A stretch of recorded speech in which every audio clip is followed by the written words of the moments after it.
Okay, first of all, I want to apologize because I don't speak Norwegian, so I have to take this in English.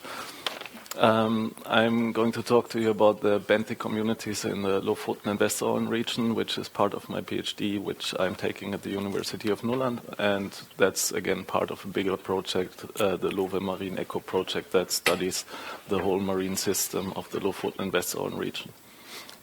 The Lofoten-Vesterålen is a very complex system. We have a really complex physical environment there. We have a extremely narrow continental shelf, and we find diverse marine landscapes in the area. And on top of this, which is maybe the most weird thing, is that we have a really complex current system that makes the interpretation of everything relatively difficult. It is well known that it's an ecologically important region. It's the main spawning ground of several important fish species, particularly the Barents sea cod, probably everyone knows of.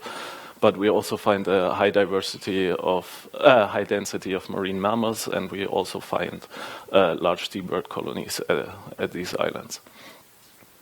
When it comes to benthos, we know surprisingly little about all this, and everything we know is more or less based on MAREANO.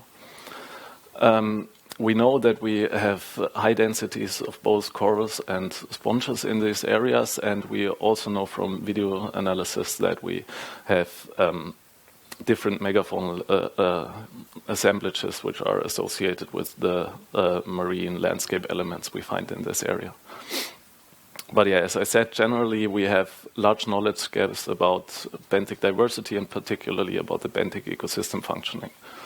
So I'm working on my PhD project, which is mainly looking at the whole benthic ecosystem and how it works from different points of view. So I'm studying the temporal and spatial distribution of planktonic larvae of these organisms, which are actually in the water column.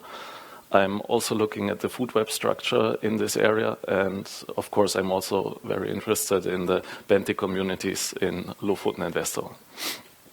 And when it comes to the benthic communities, I'm mainly interested to study three questions here. I'm looking at what benthic communities are associated with all these different marine landscapes we find in the area.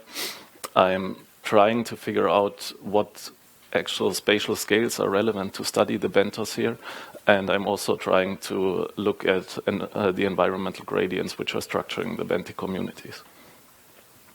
Yeah, so luckily for me, MAREANO has been there and was taking a lot of samples from 2007 to 2009, and they agreed to make the data from these approximately 50 stations of Van Veen crabs and beam trolls available to me, so that I can have a look in and try to answer my questions.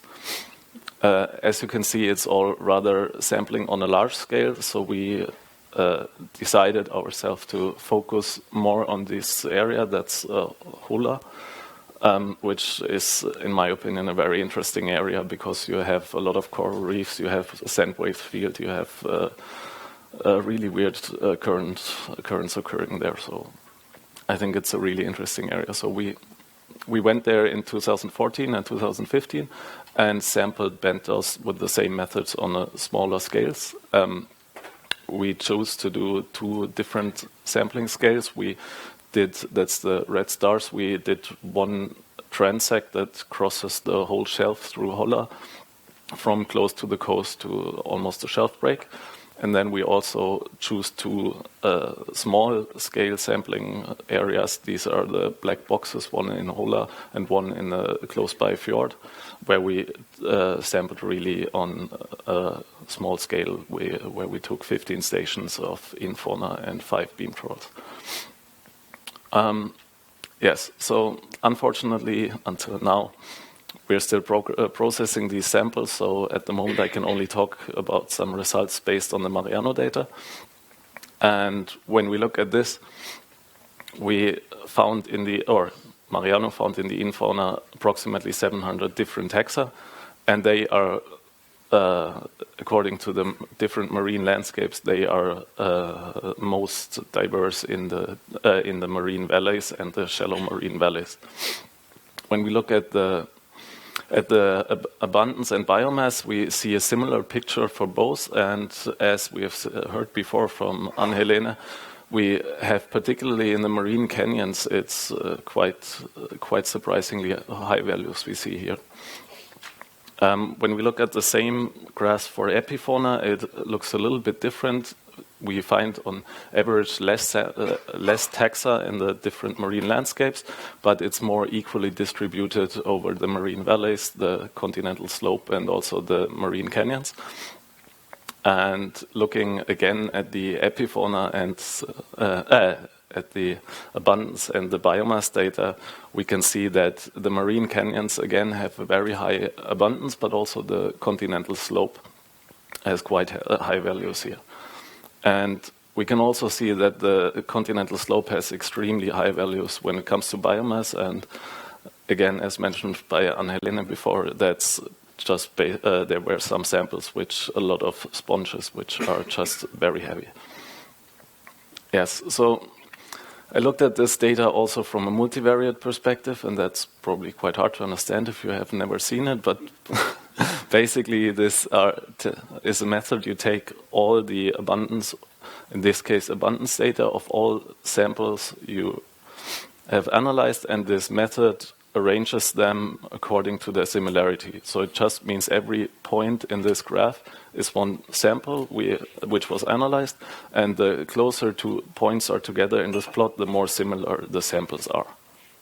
And when we look at this plot, we can see one cluster on the bottom right, which is quite dense together and separated from all the other stations which were analyzed.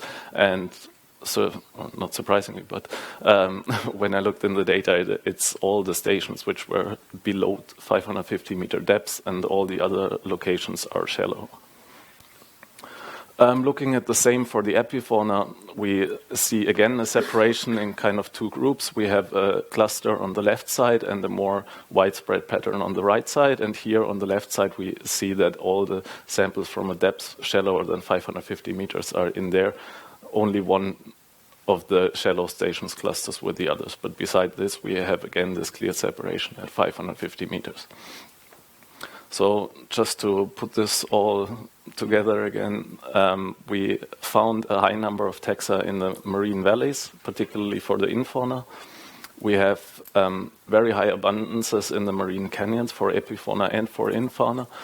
And it seems that we have the deep and the shallow communities to differ at approximately 550 meters for both epifauna and infauna. So yeah, that's what I wanted to say. Thank you for the attention, and yeah.